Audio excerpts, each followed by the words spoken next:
So here's the quick version, right? So what you need to do is get you a flathead or a retainer removal thingy, so you can remove these retainers. So you have one right here, you have one right here, and right there. Yes, this is the grocery bag hanger thingy. You can use the same thing to take that off.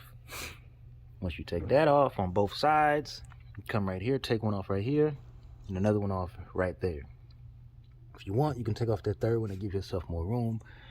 You're gonna need small hands, which make it a lot easier. If not, that's fine. I'm gonna take your flathead or anything flat or whatever, take off these plastic pieces right there, and then you want to take your 8mm socket and take off the washer or nut that I put right there. And then you want to come back, pull it back some more. If I can get back there, there is a orange thing right there. You want to take some pliers with a needle nose pliers and squeeze that. There's another one above that, right behind those wires, and further back is gray. You can't really see it, can't really do it with one hand, but there's a gray one. You want to take the pliers and squeeze that as well, and then you want to take the butt end of these pliers, the back end of it, and tap on the screws, which would be these screws right here. And tap on them, or take a mallet, a rubber mallet, tap on them, and take you something plastic to wedge in between here, around here at the top, to loosen up the headlight.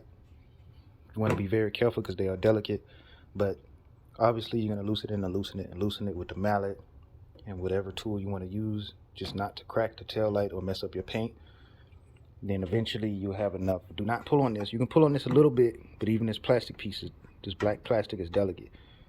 So either way, you have to be careful, and eventually it'll just come right out. It'll wiggle out, and then you can take the tail light out, and to give you access to your turn signal, all of that. And all you have to do is unplug everything, take the tail light out, and you're done. But if you're replacing the tail light, you want to come all the way back here. You want to follow that thick black cable. You want to follow that, and you got a white clip that you just need to press down on. There's a tab that you press on, and you can just pull it out, and then there's a little suction tool that you grip onto and pull it out, and it'll take the cable out. You put your new taillight in, and then that's it. Now I'm going to go into more detail. Thank you guys for watching. Peace out.